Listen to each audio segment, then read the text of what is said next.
कैसी प्रभु की है प्रभुताई और दुनिया समझ नहीं पाई।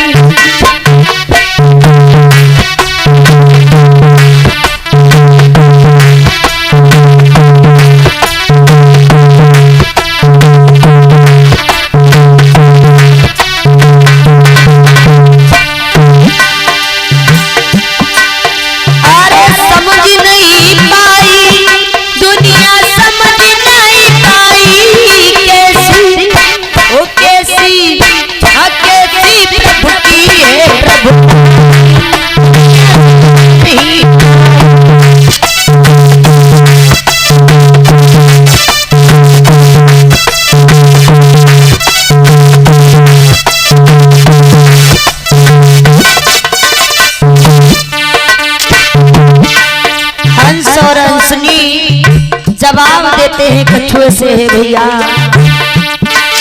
अरे धीरज धरो करो मत चिंता युक्ति समझ में आई।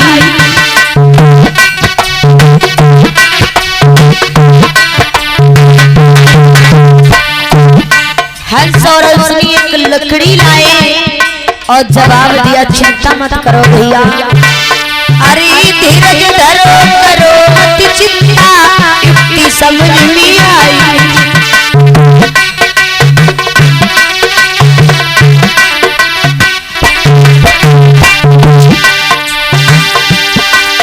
अरे इस लकड़ी को भैया अपने पहले उठवाई तुमको समुद्र दे पहुंच दुनिया समझ नहीं आई।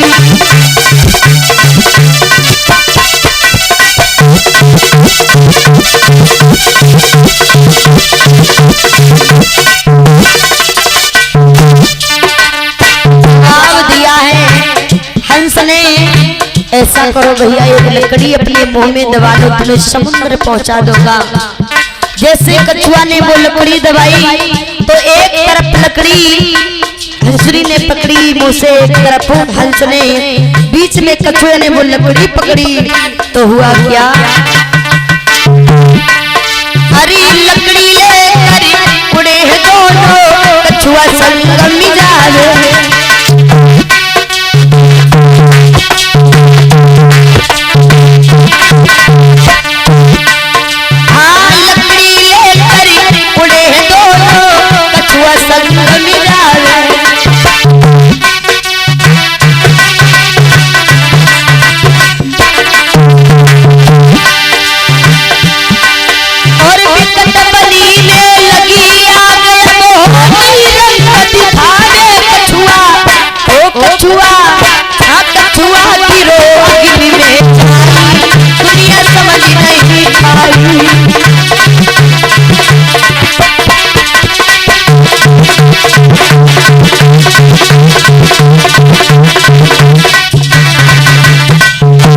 मेरे भैया उसी समय आगे जंगल में आग लगी हुई थी तो आग की लपटें आकाश को छू रही थी। कछुआ उन लपटों को नहीं सहन कर पाया तो कछुआ उसी जंगल में उसी अग्नि में गिर गया, लेकिन पीछे पीछे एक चील आ रही थी तो बताया है भैया,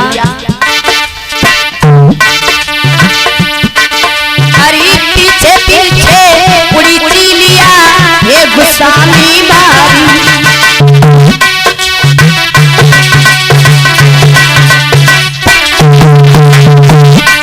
हाँ पीछे पीछे उड़ी चीलिया ये गुस्सा में मारी।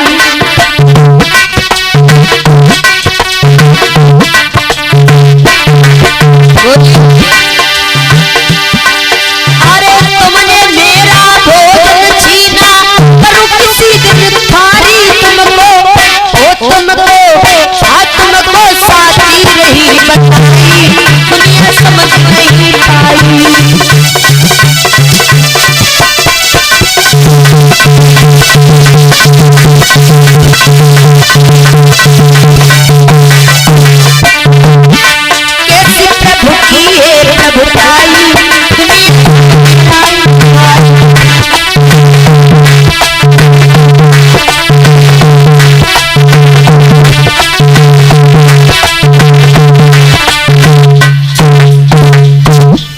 उसी समय हंस और हंसनी उस कछुआ को लेकर के चले। तो रास्ते में जंगल में आग लगी हुई थी, तो आग की लपटें आकाश को छू रही थी। तो कछुआ उन लपटों को सहन नहीं कर पाया, तो उसी जंगल में उसी अग्नि में गिर गया। जैसे ही हंस और हंसनी ने देखा, बड़े दुखी हुए। पीछे पीछे चील उड़ती जा रही थी। तो चील उड़ती जा रही थी। जवाब दिया हंस और हंसनी से, तुमने मेरा भोजन छीना है, ये बदला मैं तुमसे अगले जन्म में अवश्य निकाल लूंगी। मेरे भैया उसी समय वो चील भी उसी अग्नि में उसी जंगल में गिर करके खत्म हो गई। जैसे ये दृश्य देखा है, आज हंस और हंसनी ने तो बड़े दुखी हुए। तो उसी समय मेरे भैया हंस और हंसनी भी उसी जंगल में उसी अग्नि में गिर करके खत्म हो गई। अब देखते इन चारों ने कहाँ जन्म लिया है। तो श्री सुखदेव जी बताते हैं राजन परीक्षित, ये हंस जो था इसने पवित्र मनुवंश में जन्म लिया, जिसका नाम पड़ा उद्यालक ऋषि। और हंसनी ने रघुकुल में अज की पुत्री के रूप में जन्म लिया, तो जिनका नाम पड़ा चंद्रकला। और वो चील थी, उसने एक भील के घर में जन्म लिया, जिसका नाम पड़ा है विद्यावती। मेरे भैया धीरे धीरे बताया है समय के अनुसार चंद्रकला जब सियानी हुई तो उनका विवाह उद्यालक ऋषि के साथ किया गया। समय के पश्चात चंद्रकला और उद्यालक ऋषि को एक पुत्र की प्राप्ति हुई, जिसका नाम रखा गया नासकेतु। तो धीरे धीरे नासकेतु कुछ सियाना हुआ। तो एक दिन की बात क्या देखा है, दिन में उद्यालक ऋषि ने अपने पत्नी के साथ सहवास किया। जैसे ही नासकेतु ने देखा, जवाब दिया कि मैं तुम्हें इसी समय श्राप देता हूँ, तुम इसी समय दोनों अंधे हो जाओ। ये श्राप दे करके नासकेतु जंगल में भगवान का भजन करने के लिए चला गया। ये नासकेतु वही था जो पूर्व जन्म में एक कछुआ था, जिसके नेत्र हंस और हंसनी ने निकाल लिए थे। अब मेरे भैया महाराज उद्यालक ऋषि चंद्रकला दोनों अंधे हो गए। धीरे धीरे समय के अनुसार आज उन अंधों को एक पुत्र की प्राप्ति हुई, जिसका नाम रखा गया श्रवण कुमार। आज धीरे धीरे श्रवण कुमार कुछ सियाना हुआ, तो इसका विवाह हुआ है वही विद्यावती के साथ में। लेकिन श्रवण कुमार की पत्नी अपने पति की सेवा मन लगा करके करती है और सास ससुर के साथ दुर्व्यवहार करती है। तो एक दिन की बात आज श्रवण कुमार की पत्नी ने क्या किया,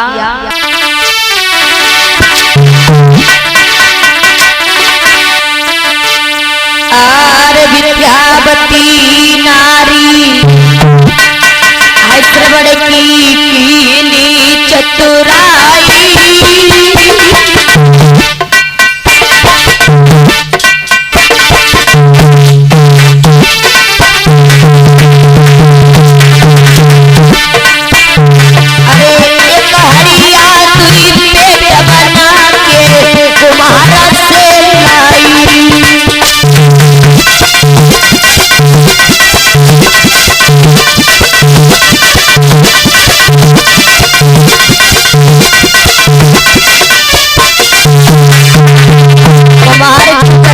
श्रवण कुमार की पत्नी एक हड़िया बनवाई, जिसमें ऊपर एक मुंह है और अंदर दो पेट है।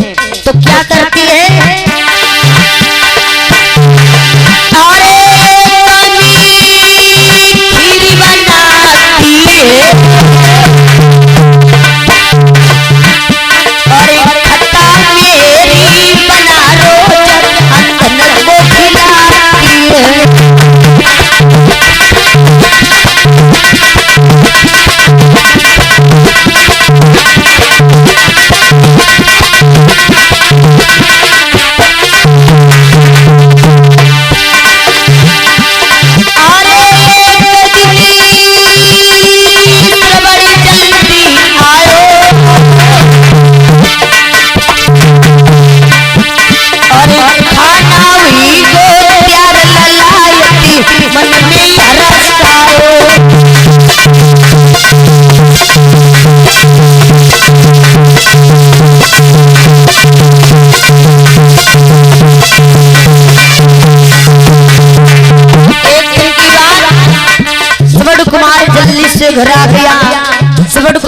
दिल में विचार किया कि आज अपने हाथों से अपने माता पिता को भोजन कराऊंगा।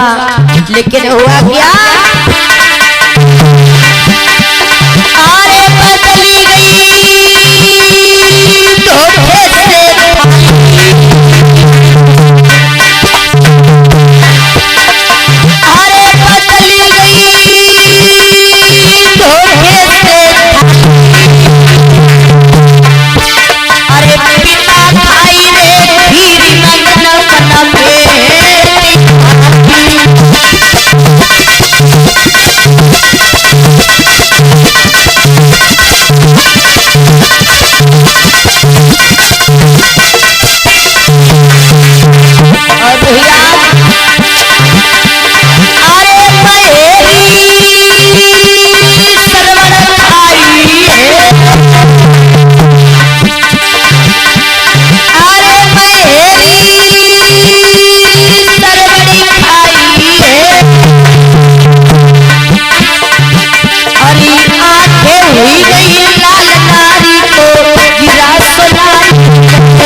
जैसे इधर श्रवण कुमार की पत्नी कुम्हार के घर गई, एक कढ़िया बनवा के ले आई जिसमें अंदर 2 पेट हैं, एक मुंह है ऊपर से। अब वो एक में मेहरी बनाती है, एक में खीर बनाती है। खीर अपने पति श्रवण कुमार को और मेहरी अंधे माता पिता सास ससुर को। एक दिन की बात, श्रवण कुमार जल्दी से लकड़ियां काट करके घर आया। श्रवण कुमार ने विचार किया कि आज मैं अपने हाथों से अपने माता पिता को भोजन कराऊंगा। तो धोखे ही धोखे से थाली बदल गई। खीर वाली थाली जो थी आज चंद्रकला उद्यालय ऋषि के पास पहुंच गई और मेहरी वाली थाली श्रवण कुमार के पास। जैसे श्रवण कुमार ने मेहरी खाई और अंधे माता पिता ने खीर खाई। जवाब दिया, बेटा आज तक मैंने ऐसी कभी खीर नहीं खाई। और जैसे श्रवण कुमार ने मेहरी खाई, जवाब दिया वो पापी, अपनी पत्नी से कहा, ओ नागिन तूने मेरे माता पिता के साथ में कपट किया है, तो आज से मैं अपने माता पिता को ले जा रहा हूँ। तो उसी समय श्रवण कुमार ने क्या किया, जंगल से चंदन की लकड़ी मंगवाई। जंगल से जब चंदन की लकड़ी काट के लाए और उसी समय उन्होंने एक कांवर बनाई। कांवर बना करके अपने अंधे माता पिता को बैठाल करके चल दिए। आज उसी समय रानी विद्यावती रोने लगी, स्वामी मान जाओ, मुझसे बहुत बड़ी गलती हो गई, मत जाओ मुझे छोड़ करके। लेकिन श्रवण कुमार ने अपनी पत्नी की एक भी बात नहीं सुनी। तो इधर अपने अंधे माता पिता को बैठाल करके चले। तो बताया,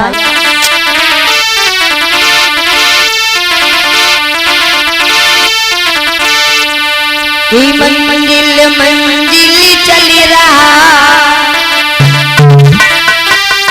मात पिता का लाल, पूरी अयोध्या की निकटी, पहुंच गया तत्काल। अयोध्या के पास पहुंचे। अयोध्या के पास एक सघन वन था, जिस वन में श्रवण कुमार जब पहुंचे तो क्या हुआ, बड़ी तेजी से धूप पड़ रही है और कि व्याकुल तनी है धूप से और प्यास सही नहीं जाए, अंधी अंधायु कही सुनो श्रवणी। उसी समय मेरे भैया आज प्यास के कारण व्याकुल हो गए, बड़ी तेजी से धूप पड़ रही है। अंधे माता पिता बोले बेटा मुझे बड़ी तेज से प्यास लगी है, कहीं थोड़ी देर के लिए कामर रोक दे और कहीं से जल ला करके पिला दे। और अंधे माता पिता बोले बेटा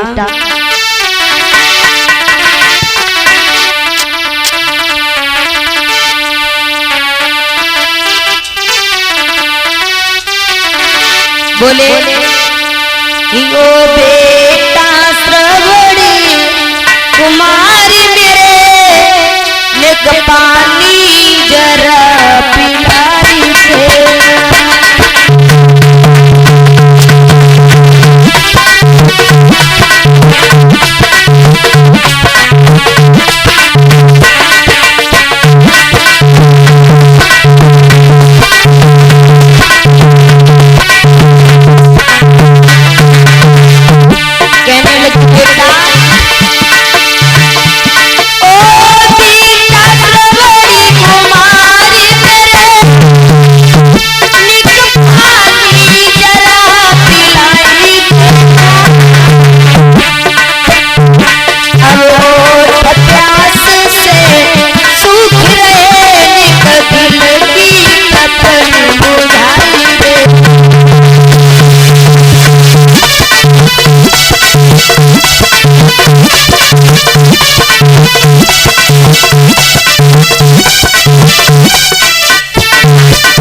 आज उसी समय जवाब दिया है अंधे माता पिता ने, बेटा बड़ी तेज से मुझे प्यास लगी है, प्यास के कारण मेरा गला सूख रहा है, जाओ कहीं से थोड़ा जल लेकर के आओ।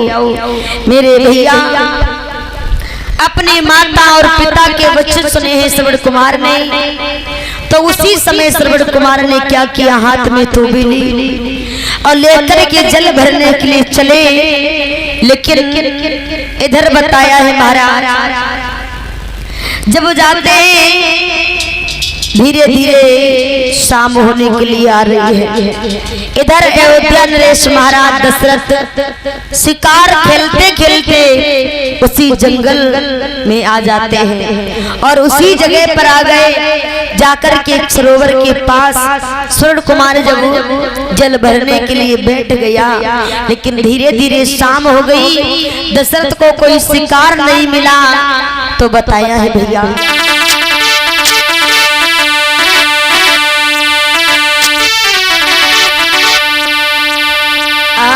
लिखे कहे जो विधना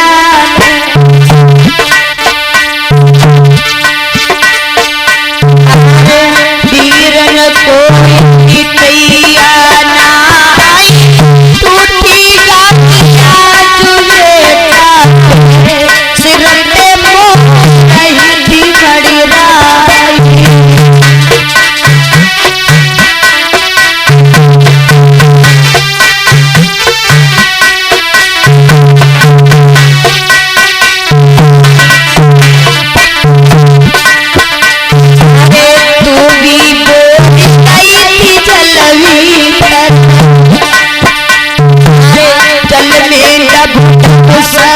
सुना दुखी रे